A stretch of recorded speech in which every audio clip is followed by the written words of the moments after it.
Right. Let's get it rolling. Welcome to the third episode of the YN podcast, where I bring on a series of guests from gaming to personal to business and ask a series of questions that are going to bring out the best in the guest that is on. Today we have Kyzen Kyle, which comes from the gaming side of things. Would you like to tell the viewers a little bit about yourself, Kyle? What you're up to? Hi guys. Yeah, thanks for having me on. Firstly, I really appreciate it. My name's Kyle. Some people know me as Kyzen Kyle, and I've only recently kind of come into the gaming scene, and started watching Twitch about a year ago now, and I've just met so many amazing people throughout my 1 year being in this scene, and it's been an absolute amazing journey so far, trying to balance university, streaming, creating a business, and of course, dealing with COVID and all the negatives and even some positives that come with it. So yeah, it's been an interesting year, and yeah, I'm excited for this podcast. Love that, brother. So, just like you touched upon there, then, what is Kaizen? If you like to tell everyone, because I became obsessed, not obsessed, but I was like, this is my kind of shit. When you started telling me about it, Yeah. the philosophy that you're building, the values that you're putting at the forefront, it was incredibly interesting, mate, when we sat and spoke about it. So, feel free to let loose. Awesome. Yeah. So Kaizen fundamentally is a philosophy. So it's derived from a Japanese business philosophy, and it's about continuous improvement.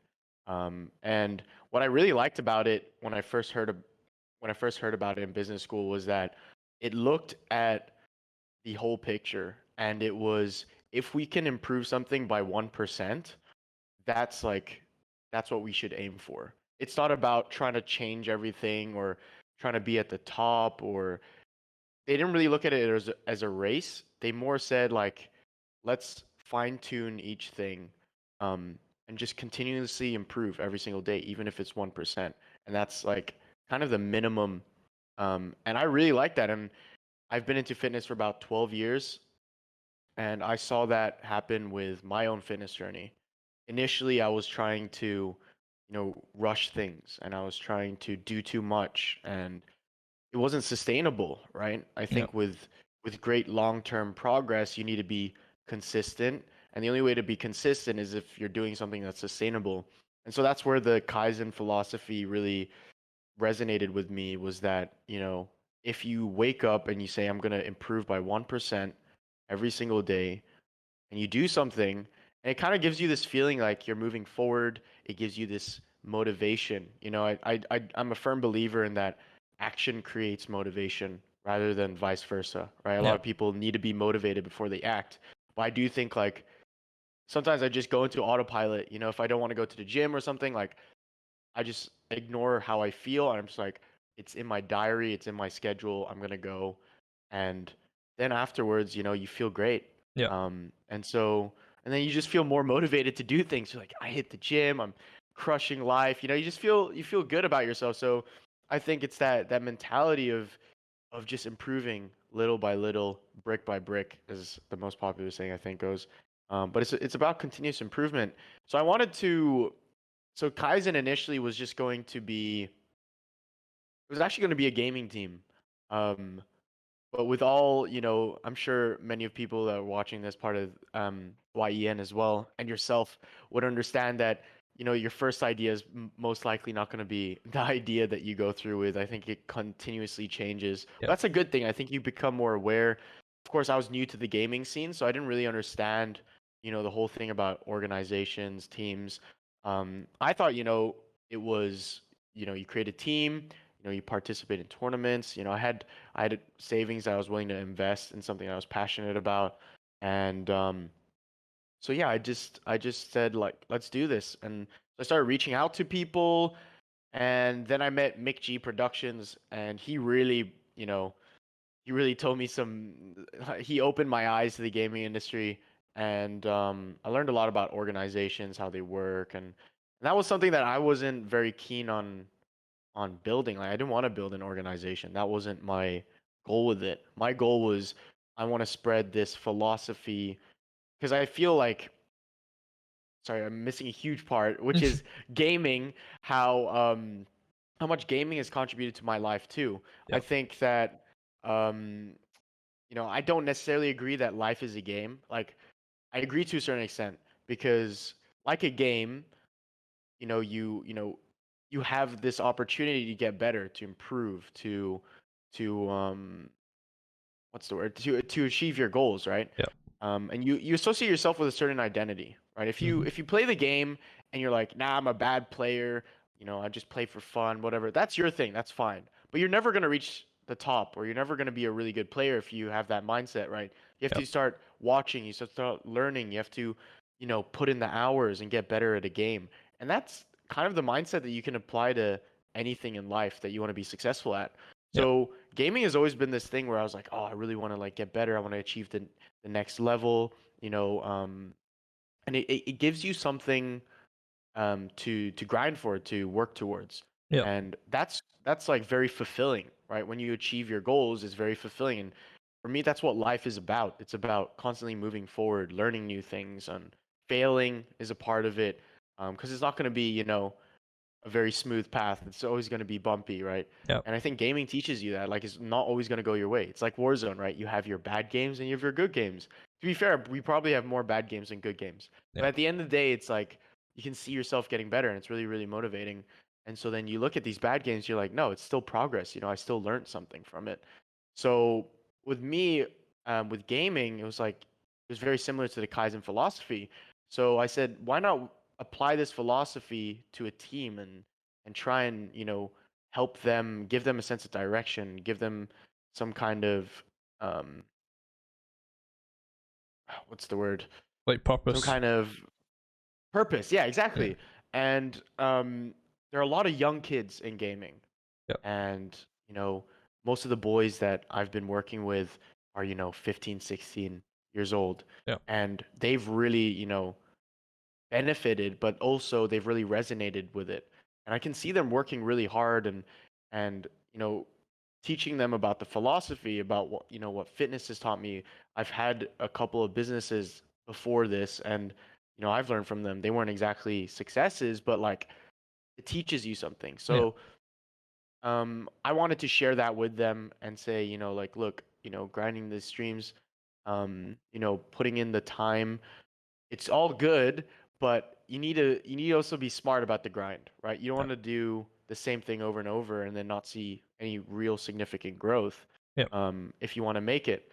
So like I'm trying to find people that are serious about it and really, would benefit from it and put it into action. So I think Kaizen is a philosophy at the end of the day.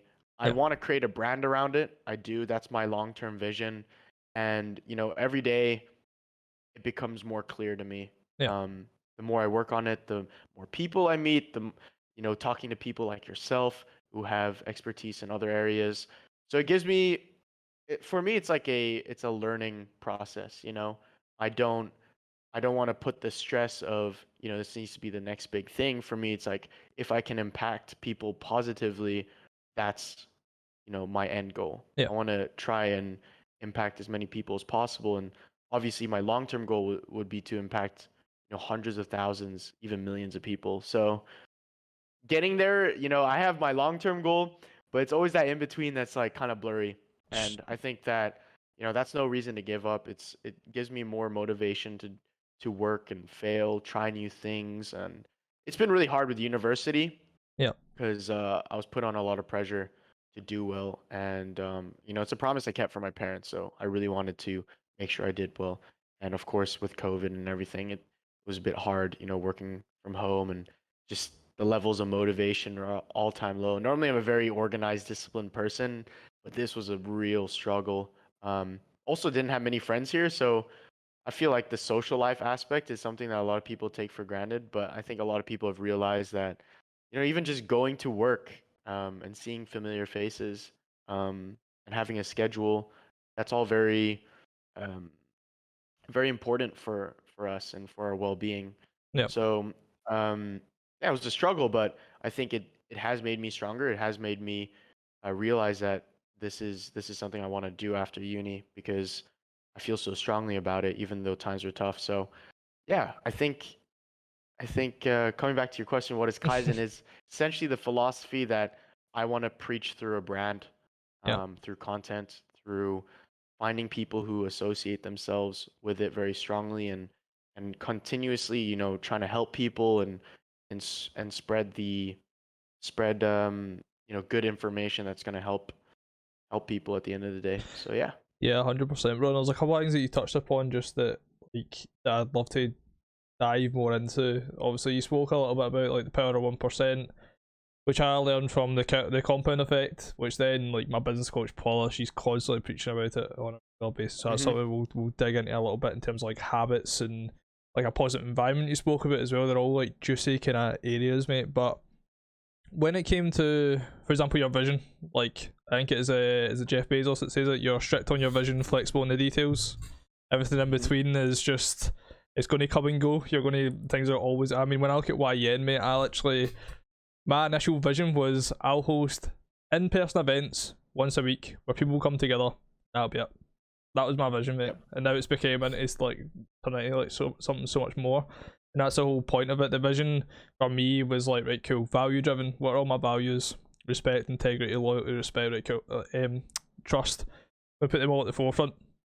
And then off the back of that, what can I build? And who's going to be the correct people that are going to give me a community like environment of like-minded individuals? And there was one area that you touched upon, it was the gaming side of things, and about how, you don't necessarily believe that life is a game, but like I think that it's almost like the opposite. Like the game that you play is life. Like when you referred to gaming, for example, COD, Warzone, part of a lot of what I built at YN has came from the competitive side of when I used to game, and I've told so many people this like kind of aspect is I've never said it in live or like on a podcast. That's a really kind of good juicy topic for me. But when it came to like gaming, I was able to take teams that were, let's say, a phenomenal team, but the energy was negative, or the criticism wasn't constructive. The overall mood was just shit, and from there the results never followed. And then you could take a team that was incredibly positive, took constructive criticism, maybe weren't the best on paper, and they were some of the teams that I got the best results out of. Now, some of the teams that I'm speaking about, I look at like Bulldog, for example. I was on Bulldog with Chunk, Pato, and Linny. Linny at the time was just like this rat, like he literally played league play, mate, and then that was it. We picked him up. Will was like this vetty, and Chunk's Chunk, mate. Chunk is just so fucking so funny. And I kind of took a leadership role in that team. And like on paper, I don't think we were expected to do much. We were like probably like top am maybe, not really. Within that team, I took a leadership role, and I made sure that everything was constructive, and that we didn't speak to it. And I think the main area is it, and like you'll know it from streaming. The people speak to each other like they're a piece of shit, bro, and I'll never understand it, mate. I'll never understand it ever. And people kind of take it as like that's just how it is. That's how you get the best results to everyone. And that's why when I started studying Gary Vee, I really resonated with him, because he was like, I mean, who was it? Was it I think he was referring to, is it Bill Gates? Might be Bill Gates or maybe somebody else, but supposedly Bill Gates was like really hard on his employees, and like, he just kind of spoke to them in a way that was, he wanted to get the best out of them, so he spoke to them in a way that was quite shitty. And he actually did get the best results out of them. So it worked, and a lot of people started adopting that like philosophy and taking it into their business. And like Gary spoke openly about the fact that he never understood why. Just because it worked for one person, because maybe that was his nature, and that's how his verbal programming worked. Why would you adopt something that doesn't suited to yourself? That's like thinking about the things that suited me best, i.e., positive environment. Like what brings out the best in me? Right, cool. When I'm surrounded by like-minded individuals. Also off the back of that, I'm surrounded by people that are positive. Right, cool. So if they two are main components for me, why would I build something on the foundation of like speaking to each other like a piece of shit to get the best out of somebody else? It's just never really something I've ever really believed in, mate. So when I built streaming, like my streaming platform, and when I built YN, I've always classed YN, even though it's a young entrepreneurs network, I've always classed it as a community, because it's built on the foundation of all my values, but also positive energy combined with a good environment. and from then good results are going to naturally come from it. Relationships are going to be built, business is going to be passed, and everyone's business is going to be better from it. And it's kind of the same from streaming when I do my videos and stuff like that. Like you said, you want to impact as many people positively as possible. When I think back to, and it's funny because I've got one of the questions actually prepared, and we'll just dig into it. To be fair, if you could choose two people from the past or the present to be your mentor just now, who would you choose? Past and present. Past or present? Past or present. Yeah. Yeah, that's a great question because I think mentorship is initially, I think, I came across this whole idea of mentorship, finding a mentor probably about 4 or 5 years ago. And, I was like on the lookout for it when I was trying to create my fitness business back, 4 or 5 years ago. I was trying to find a mentor, because if you want to get somewhere, you got to find someone who's already there and ask them how they did it, right? Yeah. That's kind of like the basic. It's called reverse engineering, essentially, right? Yeah. You kind of like see the long-term vision and you reverse engineer, see how you can get from where you are to get to where you want to be. Yeah. And so that's what I thought. What I need to find, and I did. I did find people that were running successful online fitness businesses, and I learned from them. But I think that there is a much larger importance on, and I think this was what you said, was that the most important thing is not about knowledge or anything, it's about self-development. Yeah. Because I think like once someone has the character, once someone has the values put in place and the work ethic, then they can learn anything they want. They can do anything they want. They can do anything that they put their mind to. I'm not saying everything that they put their mind to, but anything, right? Yeah. Like whatever you're passionate about, you can do it as long as these values, this character is built. And I was fortunate enough to do 2 years in the army, and so I think that was a big character development period in my life. I learned a lot about myself, and I was put through some tough times, and I think like it taught me a lot about myself, and then I kind of applied that same mentality. And honestly, like to be fair, one of the best ways I've also learned to self-develop other than the army was going to the gym. Was that idea of bettering myself. And yeah, I've had my ups and downs. I've struggled with diets that were unhealthy, that gym routines that were unhealthy, but then you kind of learn from it, and it taught me a lot about what I know today, and it's built my character a lot, and it's given me a lot of confidence too. And I've seen it with a lot of people, especially my younger brother. He wasn't really into the gym, and when I finally got him into it, he became so much more confident. He wasn't that awkward kid anymore. So I've seen that change, and it's something that I preach with Kyzen too. I'm sure you see it on Twitter. Is I'm an advocate of the gym, fitness, health. Am I the healthiest? Probably not. Like I still order in most days. I still drink alcohol, and so like I don't think you have to be perfect, right? But I do think it's about that continuous improvement, right? Are you better than you were last year? Are you better than you were yesterday?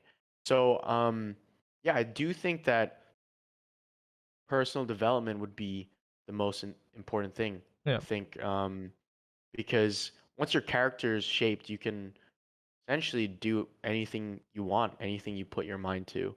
So when I think about what you're speaking about there, I mean, I think about like the last couple of years, and it's going to lead me to a question I want to ask as well, and it was based on like, where do you think the biggest transformation in your life kind of came from? And by the sounds of it, it's probably it sounds like an army kind of aspect. But for me, when I think about the biggest transformation, it was the exposure to a close mate of mine that resulted in me becoming the person I was today. When I think back to when I was 16, I had my close mate Scott. We would sit, I probably told this story a million times, mate. We used to sit and have a roll and sausage together at break, and I would spend 15 minutes with him, mate. And we'd literally sit and speak about, at that time, the verbal programming I had was, get an apprenticeship. If I have a trade, then I'll never go without a job, and so on and so forth, and make sure I get my first car and blah blah blah. So at that time, like, what I wanted was a joinery apprenticeship and a Corsa I was going to just buy, like just a standard Corsa. And Mm. Scott was like the polar opposite, mate. Like his dreams and aspirations at 16 was that he wanted a house in Florida where his back garden was a beach, and he wanted a Nissan GTR. And rather than me like looking at him and going, fucking hell, what is this guy talking about? I was just kind of like, why is he thinking like that way, and why am I thinking this way? And then that's when I kind of started looking more and more into it, mate. And it took a while for things to change though. Like I went to numerous interviews, got declined for all of them, like apprenticeship wise. And then the one common kind of denominator though was like COD, and then also like Scott and like my close mates were kind of like my common denominators that allowed me to kind of become better over a consistent period of time. And probably looking back to it, mate, there was never like wasn't necessarily a switching moment. There was a turning point in my life, but it was that consistent action like you're speaking about, mate, where probably every day just being around Scott, and numerous events that happened in my life kind of get me to where I was today. And I look back at like the gaming side of things and stuff like that. I left school and the only qualifications I had were from a PE standpoint, so I was looking to go into something like personal training or being a PE coach. And I applied for all of them. I had the qualifications for all of them, so I thought it's cool. I'll just apply for all the colleges I want to go to and see what they say. Got declined from all of them, mate. And I was like, oh, what do I do? And I was saying to my mum was like, well, you need to get a job then. And I was like, just kind of, I was in like almost like a standstill. I was like, what am I even, the only thing I have is gaming in it. And I wasn't making anywhere, I wasn't making money, like a salary or nothing like that from gaming. So it was not consistent. And I was just kind of like, this is not, like, what am I actually meant to do here? And just so happened that Scott picked me up one day, and I was telling everyone I was going to take a gap year as an excuse. I was embarrassed almost that like I'd been declined from all these courses and stuff, because that's what we're taught in it. That's like the next goal is go to further education, get a degree, get a diploma, whatever it may be. And I got into the car with Scott, and Scott just turned into me and he was like, mate, I got declined for uni as well. And I was like, aye. And he was like, I failed advanced higher maths. Now Scott was very good at school, innit? He failed advanced higher maths and he needed that to get into doing statistics at uni. But they gave him a conditional, and that conditional was go to college and get a HNC in accountancy, and we'll know that you're serious about coming on board, and we'll let you in at first year for uni. So you'll need to miss a year of education by going in and studying accountancy. He was like, I need to study this, mate. Do you want to just come and do it with me since you're not doing anything? And I thought, fuck it, may as well. And I was like, I don't have any qualifications though, and you'll probably need to carry me through it all. You'll probably need to help me like every aspect of it. And he's like, that's fine. And I applied and I had no qualifications for it, mate. I think the only thing I had was like National 5 admin, which is like, it's not, there's nothing really to it. And I got accepted. I didn't understand how or why. Came into it and I was like, right, Scott, I've been accepted, so you're going to have to like carry me through this. And within a month of just being around Scott all the time, my tendencies kind of started to change, my habits kind of started to change, the way I thought about things started to change. And just as that time around Scott, within the space of 6 months, man, I literally like, we came up with our first business idea, which was a custom sneakers business, which was back then, there wasn't many of them at all. There was one in Glasgow, that was one big guy. And we thought, well, he's kind of like a monopoly just now. He's kind of probably getting all, and he's a one-man band, it looked like, so we can really capitalise on this, put our own vision there and all that kind of stuff.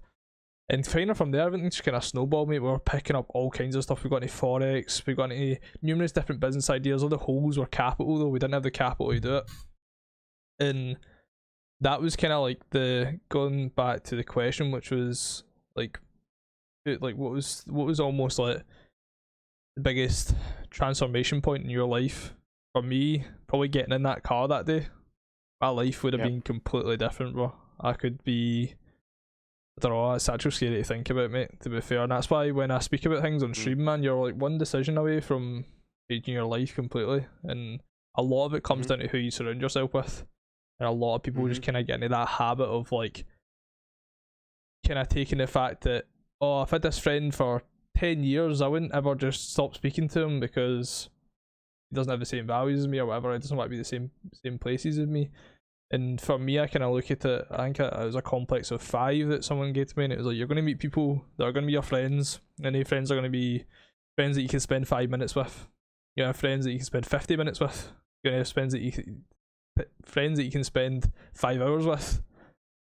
Don't waste your time spending 5 hours with a 5 minute friend.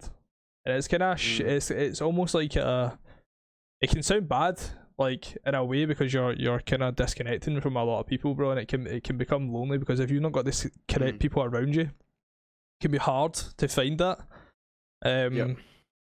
So when it came out like last year, bro, I literally just knuckled down completely, mate. And the thing is, I think it was something that Kobe Bryant said, and it's stuck in my head forever. And the question was, your cousins, your friends, your relationships, your family, how was that all impacted when you decided that you were going to become one of the best basketball players in the world? And he said negatively, of course. But the reason why he was okay with that was and funny enough, just off the back of that, was because every single one of his friends and family that were true friends and family would understand that about him, would respect that about him, would love that about him, the fact that he was obsessed with what he was doing. And all the people that weren't understanding of it were just fake friends anyways, and they would slowly deteriorate away. And that's something I've carried with me forever, mate, to the point where when I started streaming full time in May, I streamed 10 hours a day every single day for about 5 months, and then I transitioned into 5 hours a day and worked on YN in the morning, and I went 250 days straight streaming, and that was 250 days straight where I didn't go out with any of my friends, didn't do anything, bro. The only time I really spent was with Bex. It was like I was completely obsessed with what I wanted to achieve. It just so happened when YN done the pre-launch event in December, I sat with Scott and Jamie, my two closest mates. We went for a Five Guys for the first time in I think about a year. We went for food. That's crazy. And see, when I got there, bro, nothing had changed. Nothing had changed. The relationship was still the same. And I think that's what's really resonated with Kobe and stuff like that. That it's a shame that we're all the stereotype that we're in at the moment is that what I've just said there, it's highly unlikely that anyone would have a friendship like that, and it's a shame. And a lot of people surround themselves with friends that are jealous, envious, very self-centered around the fact that people should be around 24/7 for them, and people should be there 24/7 for them. I have a very different view on it, and I think it's because I've been fortunate enough to be exposed to people like Scott and Jamie, where they're so incredibly understanding of the fact that I am just obsessed with what I want to achieve. And the truth is, they want to be at the same table as me. They want to be in the same place as me. And because of that, mate, our friendship will always stay strong. I've kind of went off a bit of a tangent there, mate, but that's something I'm so passionate about, bro. So you bringing that up, mate. I think because the original question was who'd be your mentor, right? And the reason why I brought up personal development was actually because I found a mentor in my life. It was by accident, right? Yep. I didn't realize, but he was the one that told me about self-development. He was the one that actually told me to stop stressing about trying to learn all these things and to focus on developing myself. Yep. And so that's the kind of mentor I think that a lot of people would benefit with. And that mentor, fortunately, was my dad. Growing up, I didn't have a great relationship with him. He was always at work. Didn't see him much, but he was always I always knew he cared. But I know because he's in the hospitality industry, so hospitality is a 24/7 job. Hotels never close, so he was always really busy. And over the years, he's gotten more time. And as I got older, we started talking about more things. Relationships, careers, friendships. All trying to just essentially learn more about him because I never really had any deep conversations with him. And just what he shared and I learned a lot of his flaws as well. When you grow up, you think your parents are perfect. At least I did, and then you start learning about their flaws as you get older. But I guess our flaws are what makes us human, and what sometimes draws us to certain people. So I do think having a mentor is really important. But coming back to what you said about how if you really want something, you've got to be careful with who you spend your time with. And look, I agree. I used to cut people out. I would only spend time it got to a point where I wouldn't spend time with my own brother because all he wanted to do was drink, go out, Yeah. party, have fun. And I was here trying to build my fitness business. And I was also really regimented with my fitness regime. I didn't drink alcohol. I would count my calories to the T. So I Yeah. wouldn't go out to eat with my friends. And that was me for 2 years because I was in the army. So I was very regimented and Yeah. very like disciplined. But then I think it was my dad who said it, but also Jordan Peterson. I don't know if you've listened to a few of his podcasts. Big But fan of Jordan. he's a big advocate of relationships and Yeah. friendships and how, this grinding and this work ethic needs to be carefully considered because, we're human at the end of the day and we need social interaction. We need relationships. And some people are different, that we have introverts, extroverts, there are people who are a mix. Um, but I do consider myself both extroverted and introverted. Like I do like my alone time, Yeah. but at the same time, like I need people in my life. Like, and I think that's what COVID really taught me too, was that not having I felt really lonely, even though I had a couple of friends here, Yeah. right? But then once restrictions lifted, I went out just for a meal, like going out to eat with someone. It was just like I really needed that. Yeah. And like that's something that a lot of people can take for granted, especially when they're on the grind. And I do think that it's hard to balance because I think, it's not supposed to be the same every day. It's not supposed to be the same every year. Like you're gonna have years where it's shit or you're really grinding and you can't hang out with your friends. Yeah. That's okay. Like if you like it's not supposed to like even so I've ran a half marathon. That was probably the longest I've ever ran was about 25 kilometers, right? Jesus. And during it, you think you set a pace and you just run at that pace the whole time. Yeah. That's not the case. Like you have your kilometers where you're running faster, you have your kilometers when you're running slower. Like that's kind of like what life is, right? Yeah. It's like you have your years where you're doing a lot of shit. Bam, bam, bam, getting stuff productive. You don't have time to hang out with your friends. And then sometimes you have years where you're like, damn, I have a bit more free time. I should go, like things are going well. I should invest more time into friendships and whatnot. Yeah. So like I'm kind of like what's the word? I'm kind of both sided with the argument that, you know, you shouldn't spend time with people who, you shouldn't like that aren't really contributing to your goals or, Yeah. contributing towards your ambitions. I do think like sometimes it's just nice to take a break from it, and to still include those people. Like my brother would be a huge example because Yeah. he's the polar opposite of me right now. I'm trying to, grind Kaizen and the stream and university and like, but he was like, no, you should come out drinking with us, blah blah blah. And I put that off for months, Yeah. right? And I finally went out. I was like, finally, like I got through my first batch of assignments and I went out. I was like, damn, I miss this. And my mental health just improved so much. Yeah. Of course, it's gonna be different for different people, but like, I wouldn't say sacrifice all of your relationships. Like it's good to have a few, right? Quality over quantity at the end of the day. Yeah. But at the same time, like it's good to just go out and have fun. We're still young. I'm sure a lot of people listening to this. Yeah, I mean, young is in your company title. So Yeah. like we're young, we should still explore and it's okay to, not be grinding all the time and that's something I've kind of come to realization and I'm a lot more productive actually Yeah. with when I'm actually going out and having fun. I actually like I'm way more productive and I think that's what lockdown and COVID really taught me because I hate being lonely. I do. I used to think that that's what my life was going to be like. I was going to run a successful business. I'd only have, a few people in my circle, keep it really close. And it's not like, nah, that's not what I want to do. And Yeah. my dad was the first one. He's like, you need to go out, you need to socialize because my mental health was really bad. Yeah. And it's just that it's we're human at the end of the day, and a lot of people don't have their shit figured out till they're in their 30s. Oh, And 30s, if you're bro. You here, mad? if you're part of yeah, if you're in your 20s, if you're in YEN, right now, like you're definitely doing more than enough. Yeah. Like you're crushing it. It's like don't be too hard on yourself. Like I think I'm definitely my own worst enemy Yeah. for sure. I give myself a hard time, And I think it's about, it's okay to not.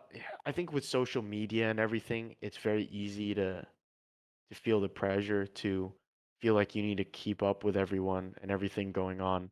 It's okay to just take a breather and Yeah. enjoy life for a second, because I think you're really gonna regret it. And I think is something that I talked about in a video, saying that it was Jeff Bezos who actually said that, and it was about every time I look at a big decision, I look at my 80-year I like fast forward to my 80-year-old self and I ask him, would I regret this decision? And it Yeah. really puts things into perspective, because when you're 80, life's kind of boring. Yeah. And you probably look back and you're like, damn, I should have, taken more risks. I should have asked that girl out. I should have spent more time with this person. I should have spent more time with my family. I think that's something I neglected, was my family. Yeah. Um, and so that's what I wanted. I preach. I tell a lot of people, like, don't stress too much. Like, oh, like I remember one of my friends came to me, like one of my streamer friends, saying, look, my viewership's really bad. Like things are not going well. Like I'm thinking of giving up. Like this is not worth pursuing. It's like, look, look at the bigger picture here. It's been what, a month, Yeah. of like bad viewership and whatnot. Like how consistent have you been? What times are you streaming? Yeah. Are you making content? Like it's like 1 month is nothing compared to the grand scheme of things, right? The And so solutions that it's matter. Like, sorry? it's the solutions that matter more than anything else. A lot Yeah, of people love to exactly. sulk. Yeah. But if you're too hard on yourself and you're too caught up in this race, you sometimes ignore that and then you Yeah. start beating yourself up. Like, I'm not doing it. And that's the whole thing with Kaizen as well, is it's about you versus you, right? Yeah. It's, am I improving 1% each day? If you are, then that's good. You're moving forward. And, Yeah. and you should be proud of yourself for doing that.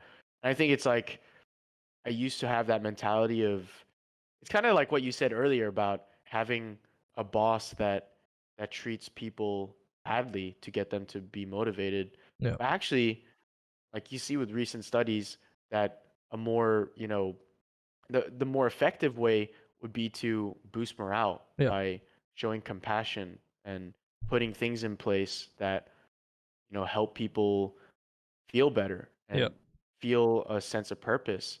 That's more effective. And so that's my philosophy with it all. I think it's about showing yourself compassion and showing others compassion. Yeah. And that can go a long way. I know Gary Vee talks about it a lot. He's a big proponent of like, don't be a dick. Yeah. Like, just be nice. Honestly, like provide value. Yeah. It's always about provide value, provide value. And that's what I've always been a huge like that's the thing. Like a lot of people have this money making mindset. Look, it's good. It's good. It drives you, but that shouldn't be the main focus, right? I think Yeah. money will come when you do a lot of other things. Money's actually kind of just a side effect Yeah. of improving yourself, doing what you love, helping people, creating something that has value. Money's just a side effect. It shouldn't be your number one goal. Yeah. Because you start ignoring all the beauties of life, relationships, your own health. A lot of people sacrifice their health. It's just kind of stupid, in my opinion. Um, That was a so turning point for me, I think.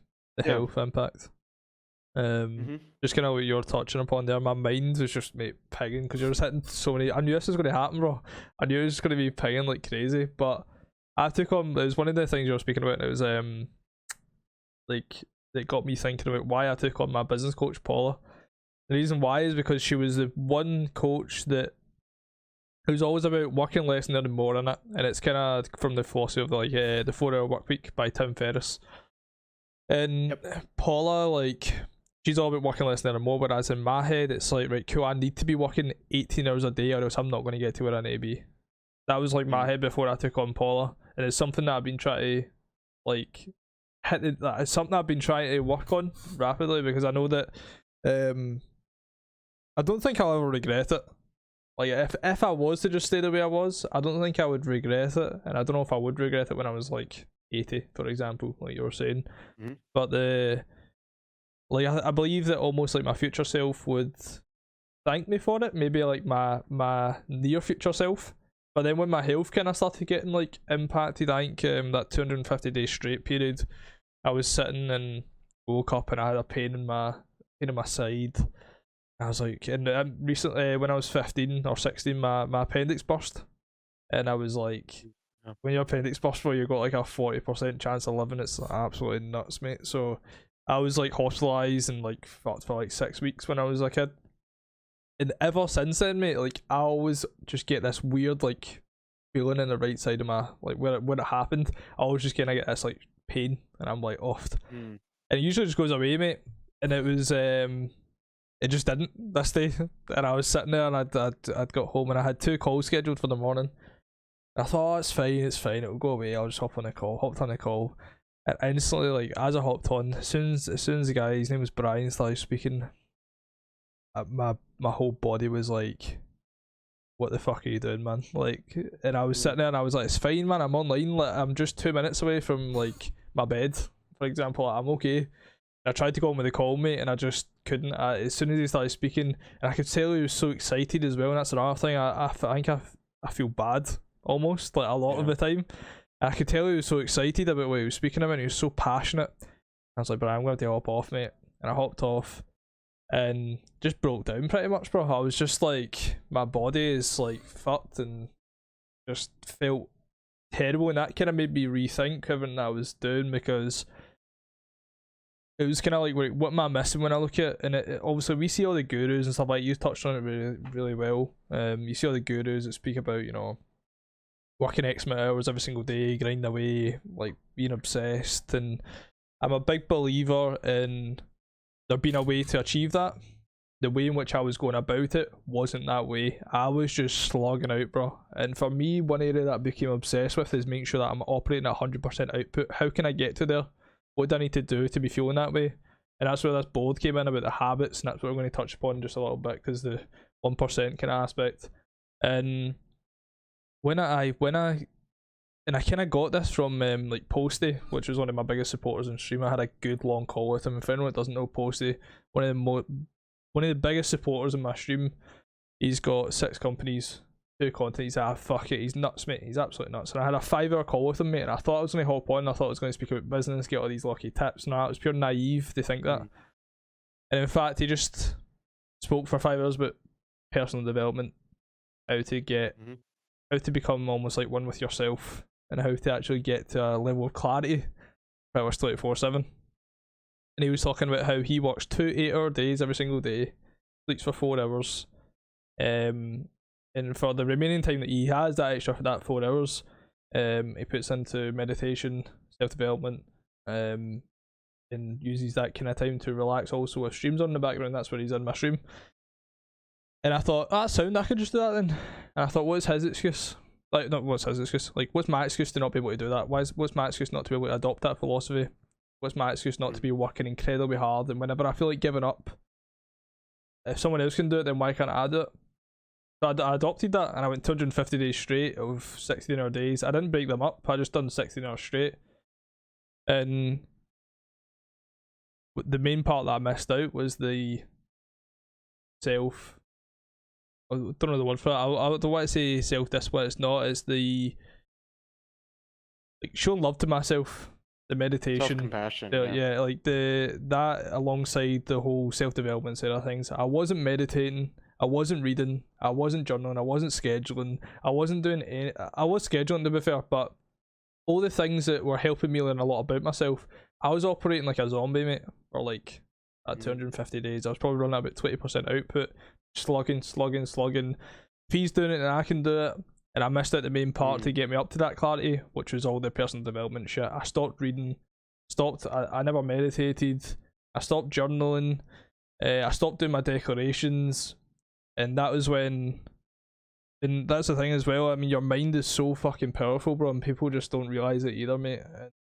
It was the Awaken the Giant Within by Tony Robbins. Anyone that's not read that book, highly recommend. And he spoke about one time that he went to a game, an NFL game or something like that, and there was an announcement that went out in the speaker, and it was about how the drink dispenser had broken, and there was actually like shit running through it or something, and if you had a drink that was from that drink dispenser, you had to bin it immediately. And that was kind of where in the tannoy.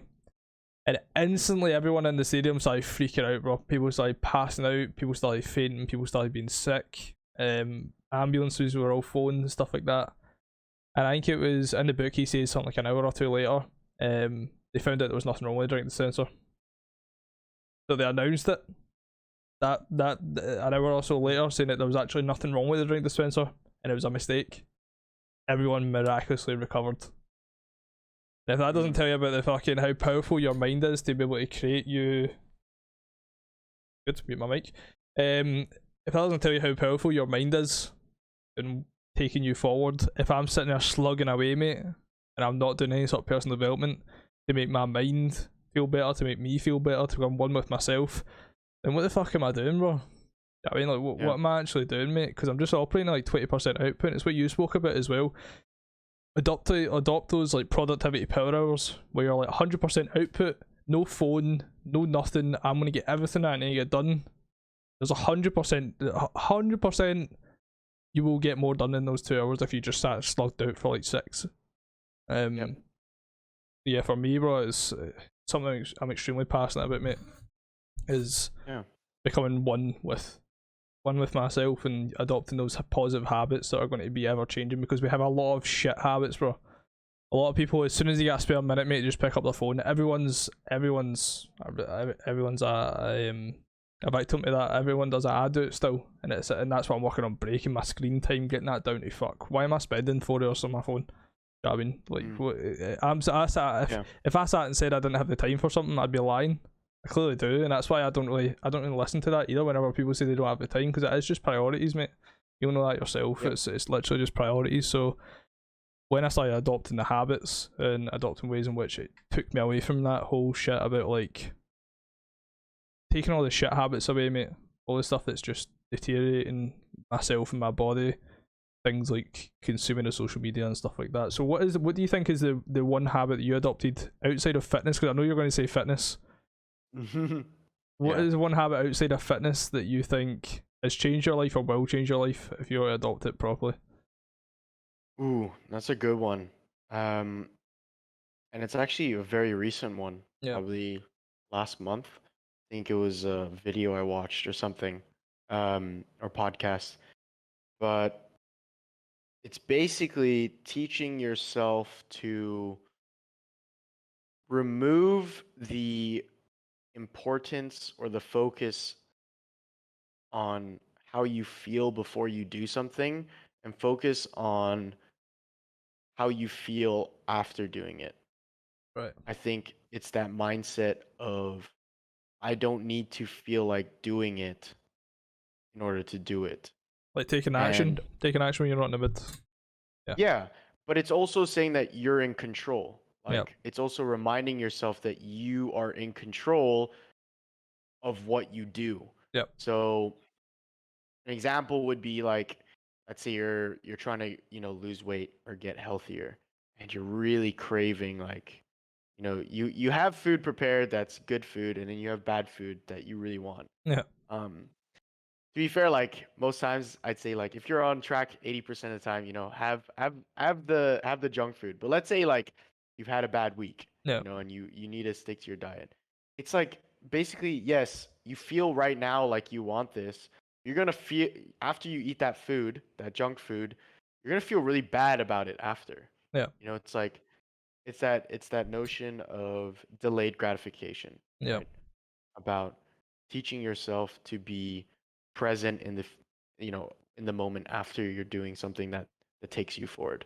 I think that's probably like the easiest example for me. It's like obviously with business related stuff, with relationship related stuff, it can kind of be applied to a lot of things. It's that if you feel an inclination to not do something but it's the right thing to do, for example, like cleaning the house, right? Like, oh, I just can't be bothered, just had a long day.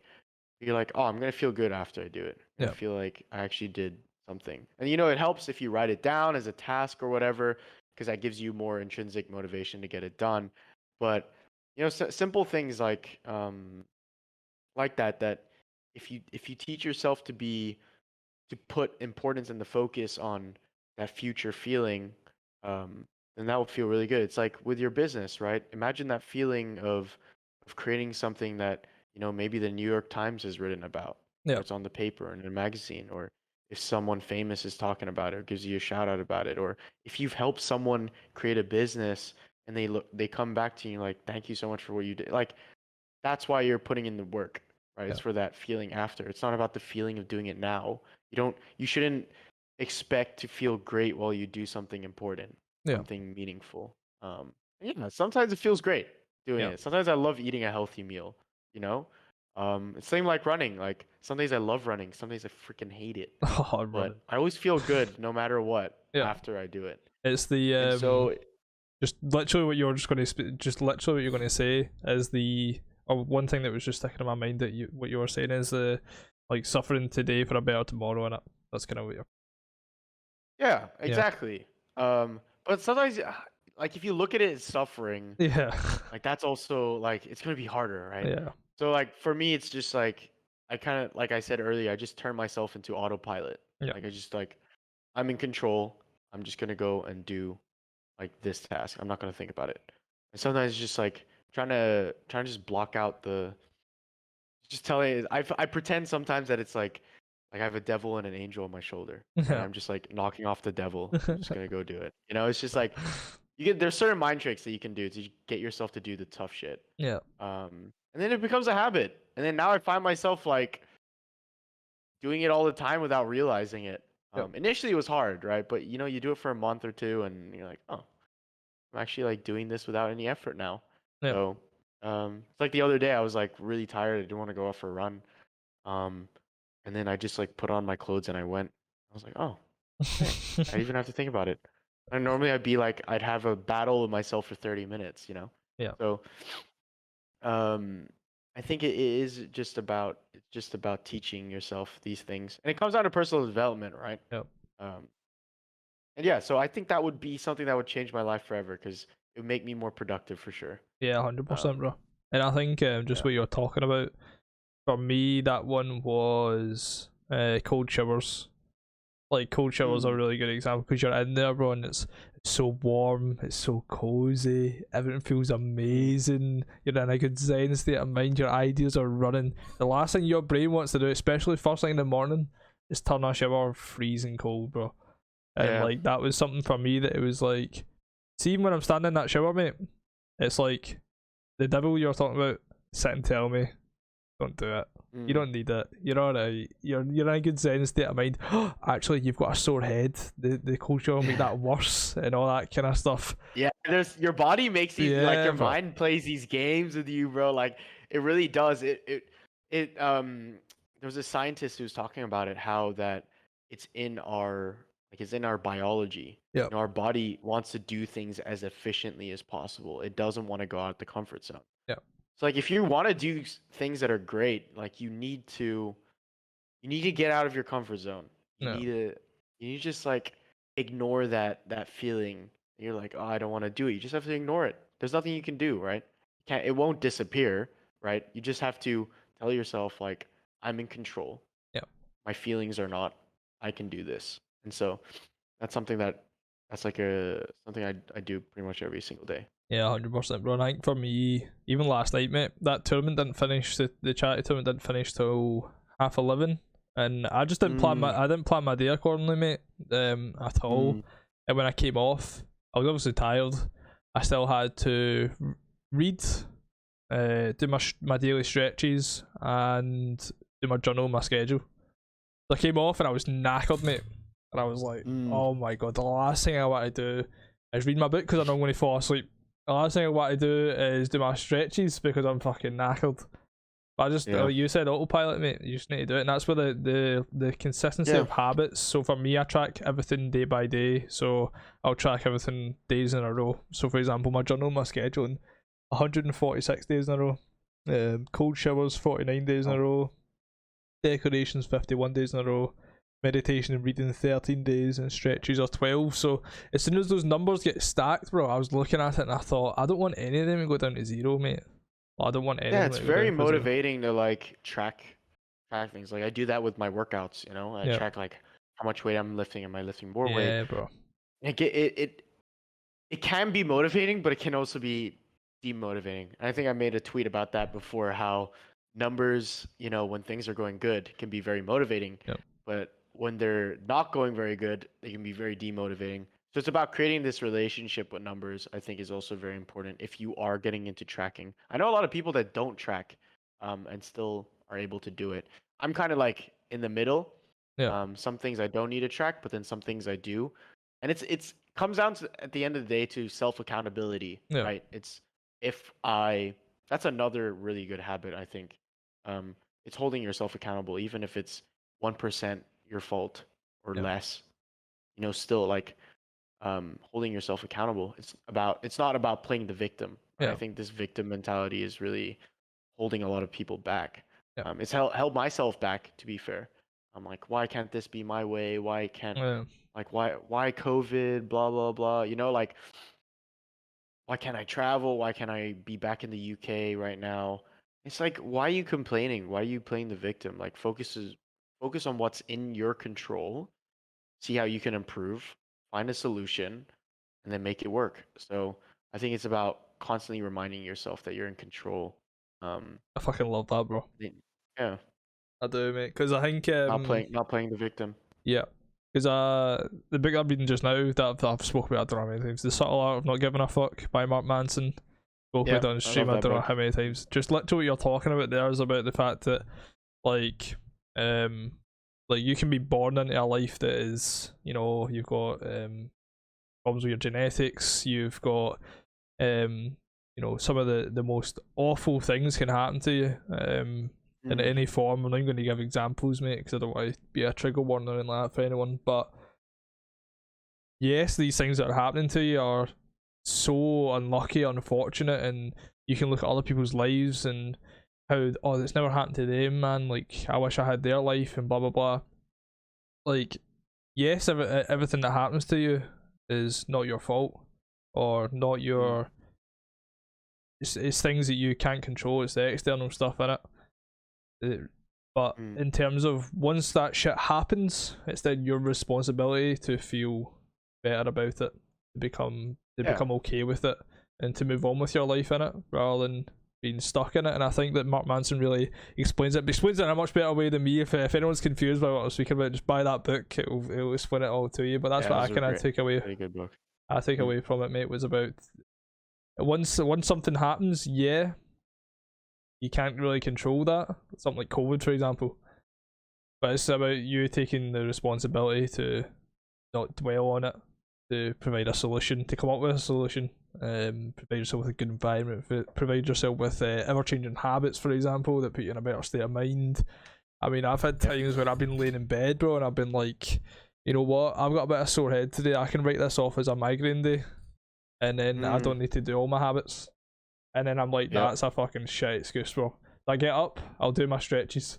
And as soon as I do my stretches, do you know what I mean, blood's kind of It pumping, goes. and I'm like, you know what? I'm Yeah. fucking okay, man. I'm sound. And then just like that, my Mm, day carries on as normal. But when you're sitting in bed, mate, it can really get to you, mate. Like, you can be. I think one of the mm, days, one day I had was, oh, bro, I felt like shit, mate. I was sitting there and I was thinking about YN, thinking about everything that was going on. I thought, I'm just not getting to where I want to be, man. I just need a day to mm, recoup. I need a day to just sit with my thoughts. And I thought, you know what? I sat for a good couple of hours and I thought, you know what? I'm just going to go for a walk. And the walk that I went on was a walk that I actually posted on LinkedIn. It was about the cogs of YEN. And I got to a walk because it's this bridge, and it's a bridge in where I stay that it's just so free, mate. I don't know what it is about it, but it's a bridge, and it's, I think you've got four roads underneath you that are all passing. You've got mm. two massive dual carriageways in front of you where there's hundreds of cars passing by. Look behind me, it's the same. Then you've got lights everywhere. When I'm there, mate, my mind just feels free. I don't know what it is, mate. So whenever I feel shit or I feel like I'm suffocating in the space that I'm in, maybe I've sat at this desk for too long, I go there because for some reason, if I close my eyes, mate, I feel like I'm in Florida. It's going to Mm. sound so weird, bro, but I literally, I don't know. I Yeah. almost start like envisioning the place that I'm in. I start like, I'll look at flats and I'll be like, I start imagining like the apartments in Florida, and from there, like my Mm. mind gets more free, bro. And eventually, I seen an alloy that had broke off a car. That alloy that broke off the car reminded me of a cog, which then took me to the cogs of YEN. What's going to get YEN turning to the point where it operates itself and it gets to a Mm. level where it's a solid foundation for a business, a solid foundation for a business model. How can I get there? And I sat there, bro, for about 2.5 hours. It was pissing rain, it was freezing, my hands were Yeah. turning a different colour. And I've never felt so free in all my life, bro. And I sat and I worked out 25 different cogs of what I needed to do and what I needed to make YN a reality. And from then, bro, I've just been ticking off the cogs, mate. I put them into a business plan that was I even put a time frame on it, you know, what I wanted to expand to. I've got 5 phenomenal sponsors just now that provide an immense amount of value. Right, okay, at what stage do I upgrade the sponsors? Right, so I'm looking at my projection, I'm looking to get X amount of members. Cool, when I get to X amount of members, I want to bring in 2 more sponsors. Who are these sponsors going to be? Who do I need them to be? What would I want? What would all the members want? And it's that kind of thought process, mate, that just results in a chain reaction. And before you know it, man, you're where you want to be, mate. Yeah, it's that notion of momentum, right? Yeah, It's bro. about like doing that little. That's why I think this like 1% every day. I think like really, it's about compound interest, right? Yeah, It's about like investing a little bit, and then it kind of like builds momentum, yeah, starts introducing more things and more things. It's like going for a walk in the morning. You feel good after walk. You feel good. You feel motivated. Like, oh, I can do things, and then you can just be more productive throughout the day. So I do think like, yeah, you can take yourself out of a rut really quick. yeah, I think a lot of for me, I've had a lot of ruts over the past year. yeah, um, and I was just, in a mindset where I just like I felt like I wasn't in control anymore. I yeah, was letting my present feelings just weigh me down. And but then it's like that notion, that mindset of I'm in control. I'm going to go out for a walk.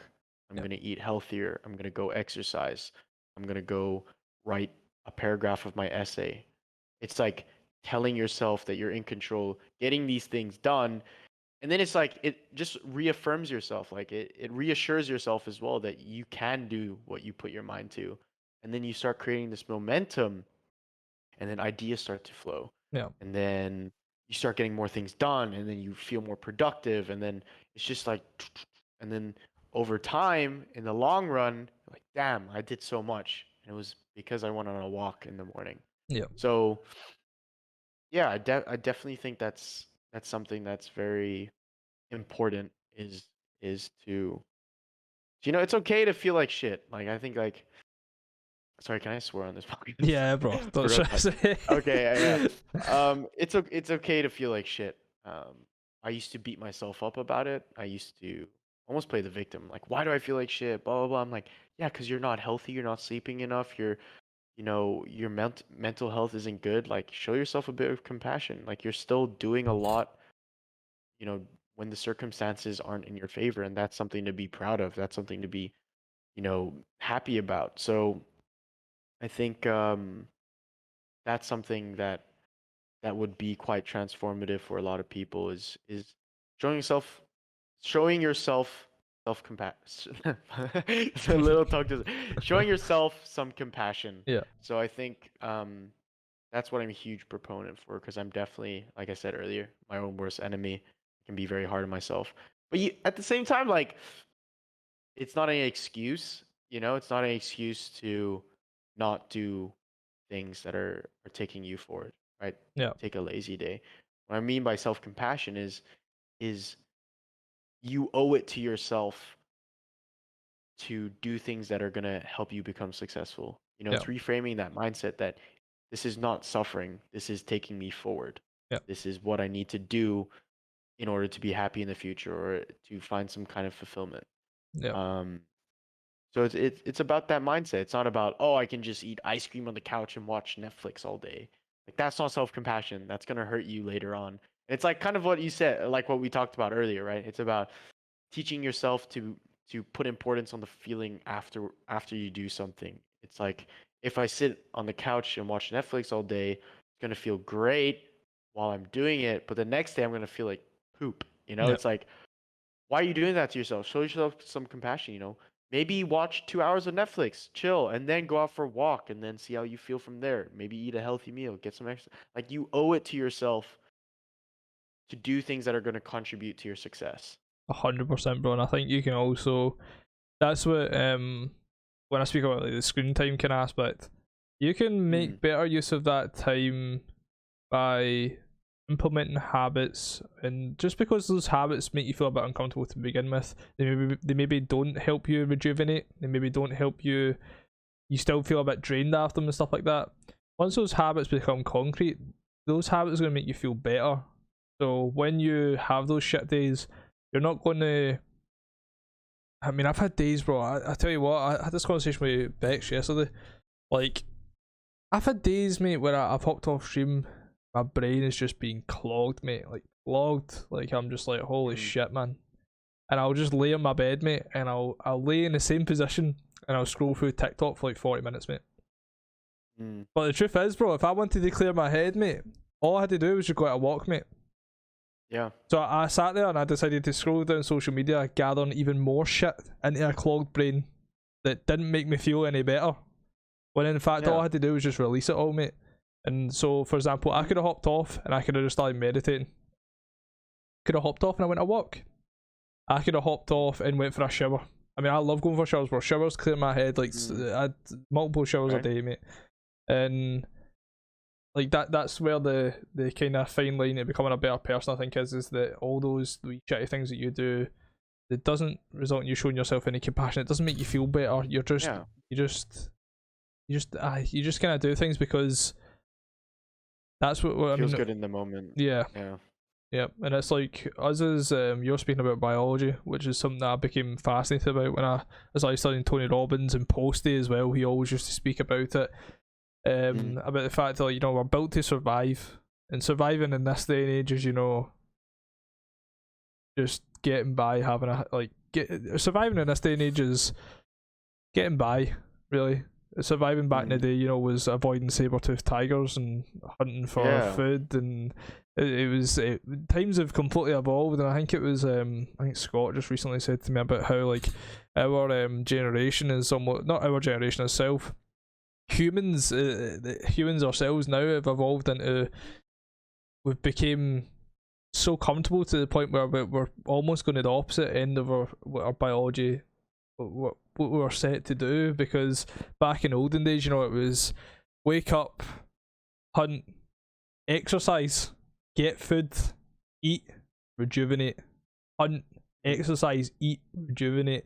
And it was, in this day and age, you get up, you go downstairs, you open up the fridge, food's all there. You don't need to hunt for your food. The whole point of food is to rejuvenate, to make you feel better, to make you become a better person. Not to make you become a better person, but you'll know more about this in terms of nutrition than me, bro. I don't even know why I'm speaking about it, and that kind of matters. If I'm some sort of pro, bro, I know nothing, mate. I sit and just listen to Bex, mate, whenever I'm eating my scran. Dexter going like, do you know what I mean? Am I right to eat this McDonald's McMuffin first thing in the morning, bro? Do you know what I mean? Like, it's stupid shit, but yeah, like we became too comfortable, mate. It's that abundance of everything that we have. We've got an abundance of food. We've got an abundance of comfort. There's so much that we can do that doesn't really get us anywhere, bro. It's a weird kind of concept, mate, and it's something because you're programmed to seek comfort. I think, biologically, we are comfort seekers. And I think that's what, my fitness, like getting into fitness, tracking what I eat and learning about all this, what it taught me was that, it practices self-control. Yeah. Right? It practices that mindset that you can choose what you put in your body. Yeah. Even if you feel like eating something else. And with such an abundance, control is needed. Just because you have something doesn't mean you should do it. Sorry, I didn't phrase that correctly. Just because you can do it doesn't mean you should do it. You know what I mean? It's like, just because there's pizza, just because you can order pizza doesn't mean you should order pizza. Like you have food in the fridge or you have ingredients or go to the shop and go cook yourself something nice. Yeah. And it's about self-compassion, right? It's like pizza's not going to make me feel good after. It's going to feel great while I'm eating it, but I'll feel so much better if I stick to, a healthier diet. Yeah. And I think it is that. But I don't know if you've heard about the 80-20 rule. I Yeah, think it bro. applies to a lot of things. Yeah, Yep. so like the same thing with nutrition. I think it's if you're eating healthy 80% of the time, you have 20% where we can have a little bit of fun. Yep. And so I think that applies to a lot of things in life. I think it's, work hard 80% of the time, but also, have fun 20% of the time. Yep. I think that's a good rule to have with anything that requires self-control. Yep. Yeah. I love all it, bro. I love all this stuff. And the reason why is because I always think back to, well, I think to how lucky we are, right? Because we're obviously born into the information era, or born into the fact that we have like an abundance of stuff that can make us like be better, obviously. And I think back to like if I look at like my mum, for example, like when she was like, I mean that's kind of where things have kind of changed. And you're not if you're it used to be if you were born into a family that was, and it wasn't, that's where people used to get things twisted. It was like, oh, if you're born into a family you're instantly rich. No, you're not. You're born into a family, and for some circumstances that can be the case, but most of the time you're born into a family, they teach you how they got to where they were so that you can do it for yourself. And in this day and age we're exposed to so many. I mean, look at all the books, mate. All the books. I mean, like the book that changed my life, Secrets of the Millionaire Mind by T. Harv Eker. His whole book was all about the fact that he spent 5 to 10 years of his life starting business after business after business, failing after failing after failing, and he sat there and he thought, what the fuck is going on, bro? Like, what Yeah. why am I failing? Like, what is going on? And just so happened that he kept moving out because things would go really good to begin with, and then everyone would hit the fan and he'd lose all his money, and he'd end up moving back in with his parents, and he used to stay in the basement. And it just so happened that one day his dad was having like a poker day or a poker tournament or something like that in his house, and he walked by, and a lot of his dad used to be like rich or rich per se, and one of the guys was sitting at the table. He was speaking to him, and he was like, "Oh, you're back in your mum's basement again," and like kind of having a joke with him and stuff like that. And he turned around, what do you think's going wrong? And Rebecca was speaking about how like he doesn't know because he's starting all these businesses and he's failing and all that kind of thing. And he was like, well, what are you studying? And he was like, well, obviously whatever business I start, I'll become obsessed with it. I'll fill all the knowledge that I possibly can about it. And he's like, well, if you're so obsessed with studying, why don't you just study how the rich think? And that was when his whole life changed, mate. Because he started studying how the rich thought, and how the rich done things. He didn't think about how because what he was doing was that he was doing what he was very programmed to think, what he thought was best. When in fact his whole life changed when he just started to study how the rich thought. And that's the thing that we've got an abundance of access to, that if we utilise it properly, mate. I mean, you look at the first person that comes to my head when I think about a social media expert in terms of how they market, Gary Vee. You've got an abundance of access to Gary Vee. You can go and you can study him like fucking crazy. You can adopt every part of his philosophy, what he's doing, and he's not you. You're one. You're yourself, but you can really learn from that stuff, bro. And people, it's almost like the paradox of choice is so badly in play at the moment, where we've got so many options that we choose none, and we just choose to keep slogging away. When in fact we're in the information era. We've got access to thousands of books, if not millions of books, that could change your life. We've got access to thousands of people, if not millions of people, that could change your life. We choose not to. Yep. We choose to use it the wrong way. Yeah, but what's your opinion on that? No, I think it comes down to reminding yourself that you're in control. It's like you can get caught up. To be fair, like you can build momentum for bad things too. Yeah. Negative thought loops and whatnot. But I think it comes down to self-control. It comes down to reminding yourself that there is abundance of information. So you have the ability to spend your time. So let's say instead of spending an hour on TikTok, or for example on YouTube, I always do this on YouTube is before I click a video, I tell myself like, is this going to help me move forward? Will this provide value that I can then use to achieve my goals? Yep. And that's something to remind yourself that you're in control of what you click, in control of what you watch. There's so many really informational YouTube videos, and there's so many just YouTube videos that are a waste of time. Yep. And same with podcasts, honestly. Yep. There's a lot of just useless podcasts out there. There are a lot of really, really informational, life-changing podcasts. I mean, the same goes with books, right? Yep. There are books that are also kind of useless, but they're books that have so much really useful information. And look, it's not about memorizing the whole book. It's like you probably read 350 pages and then there's one thing that really resonates with you. Yeah. But then reading those 350 pages, it's like listening to a podcast that's 3 hours. You maybe took, a 1 minute thing that was said. Yeah. And that really resonated with you. It's about that. It's about just making sure you're exposing yourself to the right pieces of information. Yeah. Because there's so much out there. You can learn anything. And that's why I kind of got, triggered when I was doing university. Because like I didn't really learn that much. Yeah. I've learned way more online, through podcasts, through reading books, through watching videos, through reading articles. And it's taught me that actually I just need to, be a good researcher. Yeah. And I think that's what university taught me, to be fair. Because a lot of my research I actually just did online. Yeah. It wasn't from textbooks or anything. Like, it was just online. It really essentially just taught you how to become a good researcher for whatever you want to study, whatever you want to learn. Yeah. And I think being a good self-learner in this day and age is very, very important. Yeah. Because you have so much info. It's like when I was playing football and rugby, I really got competitive about it. I went online and I watched YouTube videos. I watched instructional videos, and then I started applying it, putting in the work. It's the same with video games, right? Yeah. You watch people who are making, people who are amazing at the game, teaching you how to be like them, what they do to get to where they want to be.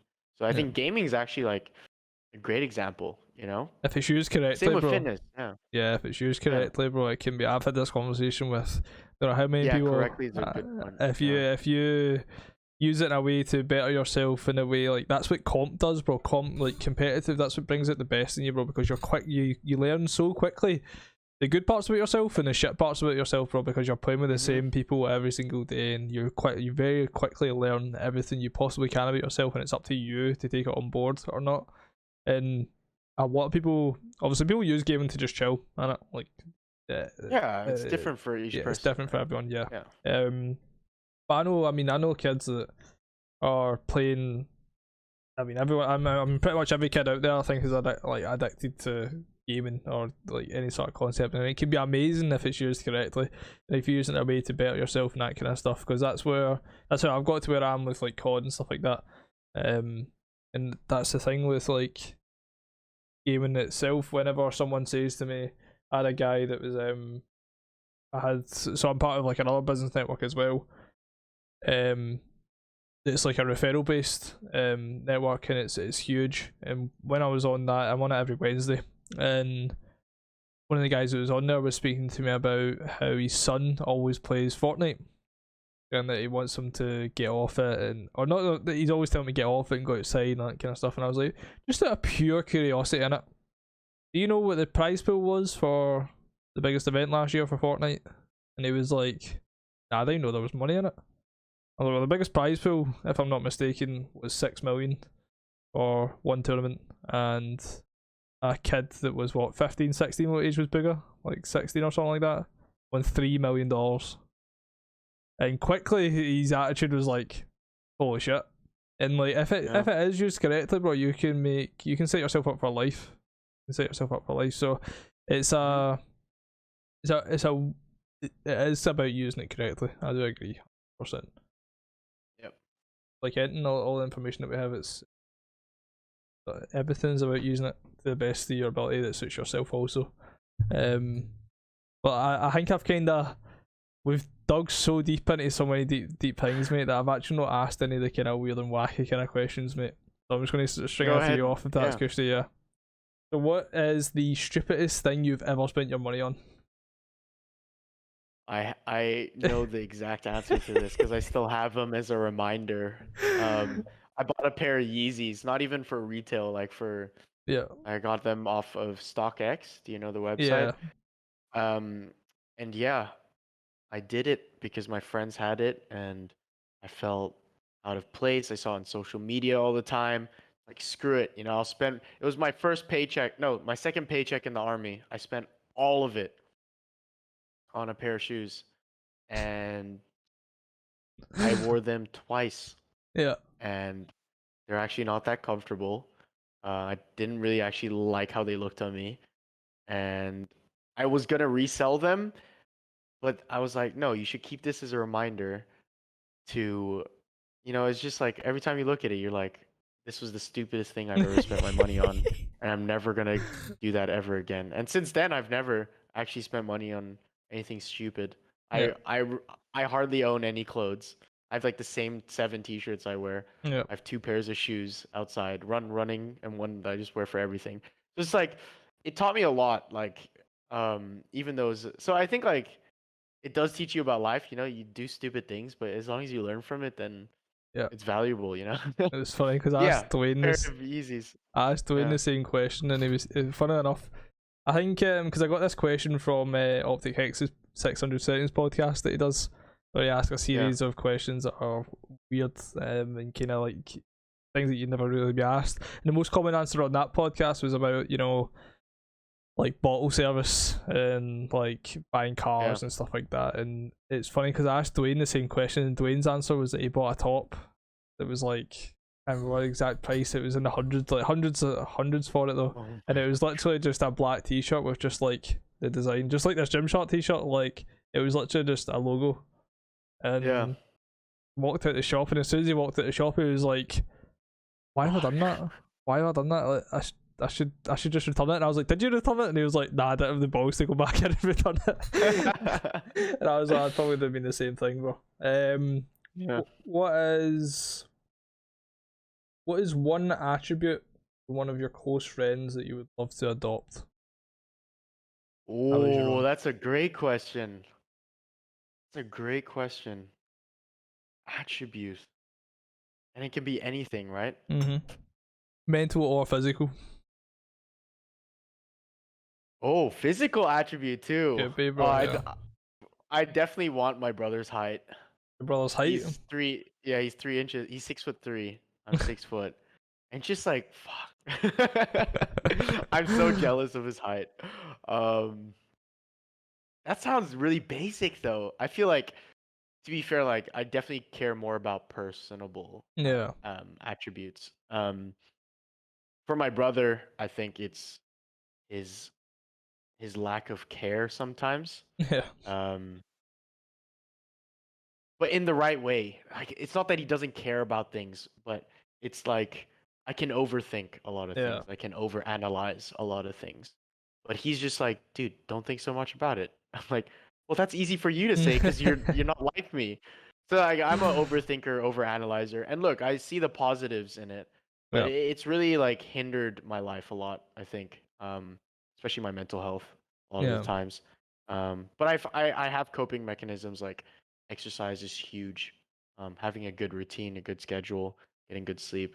So I know what to do to fix it, but yeah, it's definitely I would definitely love that attribute of kind of being stoic, just being like let's move on, Yeah. like Getting a little I less can in it. overthink things. Yeah. Yeah. I could, That would be mine. I think that's something I witness it all the time, and I think it's probably when I started trading. I learned a little bit about myself because obviously when you're trading, you need to take the emotion out of every decision that you make. That's why you've got a trading plan. That's why you got rules that you stick to. Hmm. And one of the questions I always ask myself was like, am I trading out of emotion? So like, am I on like a losing streak and I'm taking this trade because I don't want to finish the week on a loss, or whatever it may be. And like I started quickly learned like quite a lot about myself doing that. And when it's like Bex, for example, with our business, I mean I see Bex get stressed quite stressed regularly, and so do I. I get very stressed about YN and stuff like that. But like the solutions I provide Bex with are so logical to me that like takes me like 5 minutes, and she'll be sitting there and Yeah. she'll be like, "How? Like why?" And I sit there and I think about how or why, and it's just because I don't have. It's not my business in it, and that's why I think when I think about like coaches and stuff like that, like there's no Yeah. tangible results when it comes. There's no tangible results when it comes to a coach in it. They're just there to help you put processes in place or open your eyes to processes that make your life much better, like, or your business much better. Yep. So I think for me it's like you were just saying, if you're not overthinking, if you take the emotion out of things, you're working at a very logical capacity, and that's when the best decisions are made. So to me that's a no-brainer, bro. If you could adopt a way where you take out all that emotion, Yeah. 1,000,000%, bro. So hmm if you could shrink any animal in the animal kingdom down to the size of a chihuahua and have it as a pet, what animal would you shrink? Oh, that's a great question. Ah, because my favorite animals are, well, I love dogs, Yeah. but I've always wanted like a penguin as a pet. I don't know why. I find Penguin, bro. penguins really cool. But penguins are already small, right? Yeah. Um, shrink anything to the size of a chihuahua. Yeah. Ooh, I feel like, I don't know, like a tiger. Yeah, bro. It'll be like I feel sired like to a you as tiger well. is Let's so, make the yeah, rules. Let's make the rules. It's sired to you, so it will never hurt you or anything like that. yeah. I'd have a tiger. Yeah. My answer was Think about always a a tiger. gorilla. A gorilla. Oh yeah, that's true. A That'd be gorilla kind of with cool. superhuman strength, bro. But just being sired to you, mate, it'd be crazy, mate. I've had some amazing That'd be answers though. so good. That's some amazing answers. I think Yeah. Scott's answer was always a panda. A panda just rolling about, Oh, bro. true. Yeah. A panda would be fucking awesome, mate. Mm. Awesome. Let me think about. I've got so many questions, bro. Let's finish on a high positive then. What is the best Yep. compliment you've ever received? Wow. The funny thing about compliments, I think it's like sometimes the smaller ones actually Yeah. do the most. You know, if someone's like, "Oh, nice haircut," or "Nice t-shirt," or it's like, When you but least the expect it. nicest, yeah, when you least expect it, like Yeah. you're having a shit day, and then someone just like says something nice to you. I think the nicest one is probably from my dad Yeah. when I don't even know if that's a compliment. He just said he was proud of me, and that was like a Yeah. really it's the first time he's ever said that. Um, and that was like that got me really emotional, I think, Yeah. because I look up to him a lot. Um, I don't know if that's a compliment though. I would think that that would be the biggest, like the nicest thing I've ever heard from anyone. Yeah. Um, so yeah. I'll see if something comes to mind, but I think that for me, compliments, I think the smaller ones are often the most um the nicest Yeah. sometimes, you know? Nah, I Yeah. agree, bro. I agree. So let's finish it on what obviously very positive kind of aspect from the Yep. compliment kind of side of things. But what's next for you then? What's next for Kyzen Kyle? What have we got to look forward What's to? next? That's the big question, no? So yeah, I'm definitely planning my entry back into streaming. Yeah. But before I do, I want to make sure that I have a schedule. I want to make sure it's something I can sustain. Yep. My living situation is very um all over the place right now. I don't know, like very uncertain. So I just want to like secure a few things first and then get back into streaming. I've been doing a lot of things behind the scene for Kaizen, so we're gonna plan the release for that this summer. I still have a dissertation to write. I got an extension on it, so I need to get that done as well. And so yeah, you'll see Kyzen Kyle stream again soon. The YouTube and content, we've got plans for that.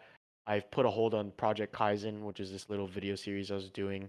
Um, it was putting more stress on me than I thought it would, because I'm not a very good editor or videographer. It'd take me like hours just to edit like a 5-minute video. So Yep. I was like, okay, opportunity cost right now. I need to be focusing on the more important things. So yeah, I just want to grow the community to get the Kaizen name out there, and I'm gonna do whatever it takes and to try and make a positive impact on as many people as possible. So yeah, You're gonna be the change that you want to see in the world. Absolutely love that, brother. Yes, sir. Well, thank you so much for coming on, Kyle, mate. It's been an absolute Thank you pleasure. for having. Yeah, thank you for having me. Really grateful that you'd have me on the podcast, and looking forward to our future conversations. Yeah, As always, I'm 100%, definitely going bro. to be. Yeah, I'm definitely going to need your help with some aspects going forward. Since this is your area of expertise, so yeah, Absolutely, bro. When you're we'll back in the UK, talk mate, soon. we'll get some things in person. Yeah, we Yeah, in that person would be great. podcast, bro. That'd be nuts. Oh, that would be amazing. 100%, bro. Well, thank you everyone for listening. If you've got to this point, make sure you leave a wee like, a comment. I'm going to try and get this up on Spotify as well, but originally it'll be on YouTube. And this will be the third episode. It's going to be gas. And some of the guests we've got moving forward, Tom McIntyre's one to look forward to. So make sure you subscribe if you haven't already. And I'll see you all in the next one, guys.